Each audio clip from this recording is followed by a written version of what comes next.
శ్రీమాత్రే నమః.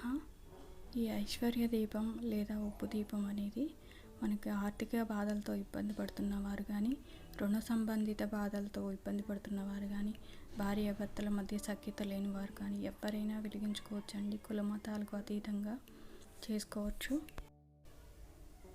అప్పులు తీరకుండా వడ్డీ పెరిగిపోతుంది, మాకు ఏ పని అనుకున్నా సవ్యంగా జరగడం లేదు అనుకునే వారికి, నరదృష్టి కానీ ఇలాంటి బాధలతో ఎవరైతే ఇబ్బంది పడుతున్నారో వాళ్ళు తప్పకుండా 11 శుక్రవారాలు కానీ, లేదా 16 శుక్రవారాలు కానీ, లేదా 21 శుక్రవారాలు కానీ, 41 శుక్రవారాలు కానీ మనసులో అమ్మవారి ముందు గట్టిగా సంకల్పం అనుకుని మేము ఇన్ని వారాలు చేస్తాము అని చెప్పుకొని ఖచ్చితంగా మీరు అన్ని వారాలు చేయండి, మీకు తప్పకుండా మంచి జరుగు తీరుతుంది.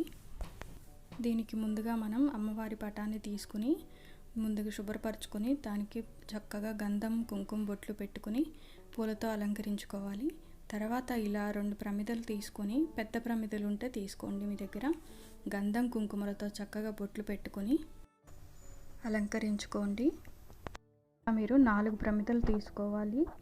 మనం కింద ఉప్పు పోయడానికి 2 ప్రమిదలు పెడతాము. ప్రమిదల్లో ఉప్పు పోసిన తర్వాత పైన ఇంకో 2 ప్రమిదలు పెడతాం కాబట్టి 4 ప్రమిదలు తీసుకోండి. అదే పెద్ద ప్రమిద అయితే కింద 1 ప్రమిద పెట్టి పైన 2 పెట్టుకోవచ్చు. తర్వాత అమ్మవారి ముందు చక్కగా మనం చేతితో కడిగేసుకొని ఇలా పిండి ముగ్గు వేసుకోవాలి. మనం ఏ పని చేస్తున్నా భక్తి అత్యంత ప్రధానమైన విషయం అండి. మనం ఎన్ని రకాల పుష్పాలతో అలంకరిస్తున్నాం, ఎన్ని రకాల ముగ్గులు వేస్తున్నాం, ముగ్గులు ఎన్ని డిజైన్లు వేస్తున్నాం అనేది కాదు, మన మనసులో ఎంత నిష్టగా అమ్మవారిని ఎంత ప్రేమగా పూజిస్తున్నాం అనేది చాలా ముఖ్యమైన విషయము. ఈ ఐశ్వర్య దీపం అనేది మనం శుక్రవారం రోజు ఉదయం పూట కానీ లేదా సాయంత్రం పూట కానీ ఎప్పుడైనా వెలిగించుకోవచ్చు. పిండితో మనం పద్మం ముగ్గు వేసుకుని దానిలో పసుపు కుంకుమ కూడా వేసుకోవాలి. ఈ దీపాన్ని మనం ఈశాన్య మూలగా వెలిగించుకుంటే అత్యంత శుభప్రదం. వీలు కాని వారు మాత్రం దేవుడి గదిలో కానీ లేదా అమ్మవారి పటం ముందు లక్ష్మీదేవి అమ్మవారి పటం విడిగా పెట్టుకుని కూడా ఇలా వెలిగించుకోవచ్చు మనం.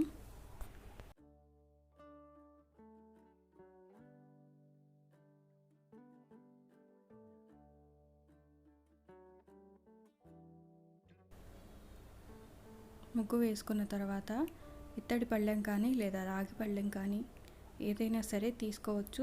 ఇవి 2 లేవు అనుకుంటే స్టీల్వి కూడా తీసుకోవచ్చు. తీసుకొని దానికి చక్కగా పసుపు రాసుకొని కుంకుమ బొట్లు పెట్టుకోవాలి.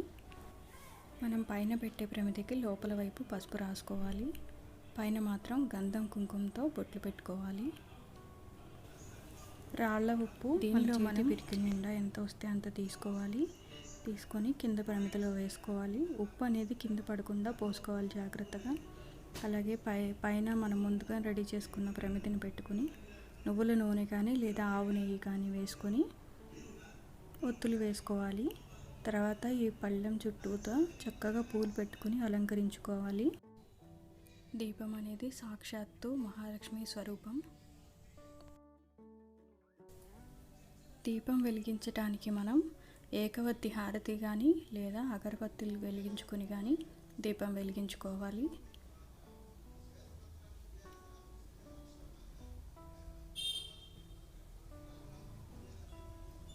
తర్వాత అమ్మవారికి ధూపం చూపించాలి. మనం పటిక బెల్లం కానీ లేదా బెల్లం కానీ నైవేద్యంగా పెట్టవచ్చు అమ్మవారికి. అలాగే మన దగ్గర ఏ పళ్ళు అవైలబుల్గా ఉంటే ఆ పళ్ళన్నీ పెట్టచ్చు. అలాగే అమ్మవారికి తాంబూలం సమర్పించాలి మనం తమలపాకుల్లో పెట్టి. తర్వాత ఆనంద కర్పూర నీరాజనం సమర్పించాలి. పూజ అయిపోయిన తర్వాత మనం కనకదార స్తోత్రం, మహాలక్ష్మి అష్టకం, శ్రీ వెంకటేశ్వర స్వామి కవచం పారాయణం చేసుకుంటే చాలా మంచిది.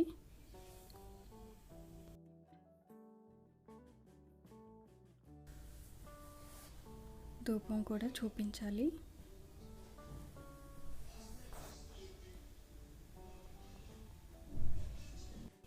మనం ఈ దీపం శుక్రవారం రోజు పెడితే శనివారం ఉదయం ఈ ఉప్పును తీసేసి నీళ్ళల్లో కరగబెట్టి మొక్కలకు పోయడం కానీ లేదా బయట ఎవరు తొక్కని ప్రదేశంలో కానీ పొయ్యాలి. సామాన్యంగా అయితే నీళ్ళలో కలిపి పోస్తేనే మంచిది.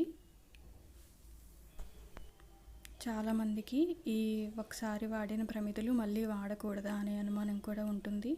అలా ఏమీ ఉండదు. తప్పకుండా శుభ్రం చేసుకొని మళ్ళీ వచ్చే వారం వాడుకోవచ్చు మనం. శ్రీమాత్రే నమః.